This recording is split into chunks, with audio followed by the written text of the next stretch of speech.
Hey, what's going on? So in today's video, I'm going to be talking about the Canon M50 versus the Canon 80D. So these are two totally different style cameras, and I recently upgraded from the Canon M50 to the Canon 80D, and I'm very disappointed actually. So I wanted to make a video talking about why, and also a disclaimer, I am not a professional photographer or a professional videographer. I do this for fun. I'm a contractor, and I picked up this camera a year ago and I started playing with it. I started doing photography and videography with it, and I absolutely love it. There's one downside to this thing, and it's not weather resistant. So I wanted to do outdoor, I do landscape stuff and meditation videos and things like that. And I wanted to be able to take this outside in the snow and in the rain, and I couldn't do that. Just actually last week, I went out and I wanted to shoot a waterfall, and it was coming down so hard and it was like misting, and I was just afraid to bring a camera near it, so I wasn't able to get any shots that I really wanted to get. Hence why I bought the 80D. This thing is weather sealed. Now, I did bring this camera with me that day at the waterfall, and unfortunately, I had such a hard time figuring out how to use it that almost all of the shots that I took were completely unusable. So in this video, I'm just going to talk a little bit about the difference between these two cameras from a total noob perspective. I'm not a professional, as I already said. This is just, if you're a beginner and you're looking for a camera, I mean, I can tell you right now, if you're looking between the two of these, go for the Canon M50. If you're unfamiliar with cameras, this thing is way easier to operate than the 80D. That being said, let's dive into a little bit about the differences. I'm not going to get into the specifics and the crazy details. You can look all that stuff up. It's very easy to find. I'm just going to talk about the major differences and why I prefer the Canon M50 over the Canon 80D. Now, aside from the weatherproofing, the Canon M50 wins in just about every category. It's much smaller and it's much more lightweight. So this thing is like very easy to carry around. I've got a little sling bag I can put it in and carry this thing around, and it's easy to deal with. This thing is probably 4 times heavier. I mean, it's a lot heavier. It's like, I don't know, it's a lot heavier, but it has a much better grip, and in your hand it feels really good. But the controls are much more difficult on this. In fact, there's a lot more buttons and stuff, so it just got confusing. Now, if you can see here, there's a couple buttons on the top, there's nothing over here, and then on the back, there's a couple buttons over here and a little turny dial, and that's it, right?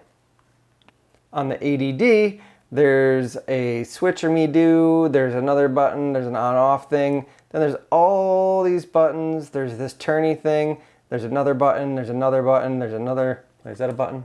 No, it's not a button. Then you come around the back, there's a whole nother slew of buttons and a turny knob and another thing and a switch, and there's even more buttons over here. Like, there's just a lot. There's just a lot going on with this camera. And if you were totally tech savvy and you can handle all these buttons and everything, that's totally cool. But for me, I need simplicity. The fewer number of buttons, the better. I'm not very good with just knowing which buttons where, and I guess if you did it for a long period of time, it would become second nature, but it's very difficult to go up to this from this camera, I found. Now, as far as price goes, you can get the Canon M50 for less than $500 used on eBay. Actually, I just saw one the other day go for $400. So they're pretty cheap because they came out with the second version recently.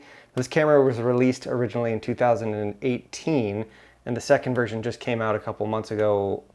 I think it was either the tail end of 2020 or the beginning of 2021. It wasn't that long ago. Now, the 80D is a little bit more expensive. It's a bigger camera. I happened to pick this one up for $500 on Facebook Marketplace, but they generally go for like $650, $700, somewhere in there. So I got a really good deal on it, I think. Now, there is 2 main differences between the type of camera these even are and why one is much smaller than the other. So this is a mirrorless camera, meaning it's all digital. I don't understand exactly what that means. I'm sure if you wanted to hop on the deep web of the YouTube and dive all the way down to the bottom, you can figure out all of the things explaining what the difference between mirrorless and DSLR are, but I have no clue. I know that there's less mechanisms in here that make it work, which is why it's smaller. Now on the traditional DSLR, they have the mirror inside of it, so it's bigger. There's moving parts inside of here. Hey, if you're getting anything of value out of this right now, go down below, click that thumbs up button, and subscribe to the channel. And when you do, ring the notification bell next to the subscribe button so you can be notified when I release new videos. Now, the batteries for these are respective to their sizes. The battery is much bigger for the 80D than it is for the M50. However, the M50 can take more pictures per battery according to the specs. The M50 can do 370 shots, and the 80D can only do 310 shots. Now, if you're shooting video, there's another big difference. This can only shoot in 1080p, and this can shoot in 4K. Now, I've heard the 4K is not great on this camera, but it can do it. Another thing is the 80D only can do audio in mono, and the M50 can do audio in stereo. And there are audio input jacks on each of these, so you can plug in an external mic, like a shotgun mic, or like I've got a wireless mic plugged into my other M50 right now. And it's just a little wireless receiver and plugs right in, and it sounds great, right? Doesn't it sound good? Another thing about the video aspect with these things, the Canon M50 has a time-lapse feature built into it, so you can set it up to do time-lapse. The 80D does not have that. Now, surprisingly, both of these cameras are a crop sensor camera. Now, what that means is, I don't really know what it means, but a full frame camera is, let's say the full frame is this big as you're seeing right now, right? It's this, let's say that's the full frame. Well, a crop sensor camera is just cropped. It's smaller. So you're only seeing this much of the image rather than that much of the image, okay? You understand what I'm saying? So both of these are crop sensor cameras, so neither of them win. So neither of them win. Now, both of these cameras have the flip out articulating screen, so you can do regular like that and you can see the screen, or I can, you know, like I can be in selfie mode, you know what I mean? Or I can have it flipped back facing me, or I like to do this sometimes, like vertically. I have it down on the ground and I can like see the angle a little better. It's just really cool to have, and they both have that. This has an articulating screen as well. Now for me, other than the complicated buttons on this, there's one huge thing that I just cannot get past. Now on the Canon M50, because it's a mirrorless camera, I didn't know this until I bought this camera and I was like, it's broken. So what you do is when you turn on the camera, it will show you your picture as it's going to look when you take the picture on the screen. And that is like amazing, right? So you can mess with all your settings and you're watching it on the screen, changing, and it just, you can say, wow, that looks great. And you snap the picture and you're good to go. On the 80D, it works completely differently. You have to look through the viewfinder. You cannot look at the screen unless you're taking video, then the screen works, which is really strange to me. But you have to look through the viewfinder, and the viewfinder shows you exactly what the glass is showing you. It doesn't tweak the image at all. You can push all the buttons in the world and it just stays the way that it is. And then you snap the photo, and then it shows you the photo that you took and what all those settings did to change the image compared to what it was in here. And I can't stand that. So I didn't know it, but now I know that I prefer mirrorless cameras just based on the fact that I can look at the screen, make the adjustments, and see it all right there. So for me, that makes this just completely unusable because I'm like a what they call run and gun. Like, I don't want to spend time on settings and whatever. I oftentimes shoot the video in auto mode. Like, I just don't care. It's on YouTube. Honestly, is somebody gonna really not watch the video because the quality is in auto versus like in, I don't know, maybe not, maybe I'm wrong, maybe I'm totally wrong, but I think for the type of videos that I do, that it doesn't really matter.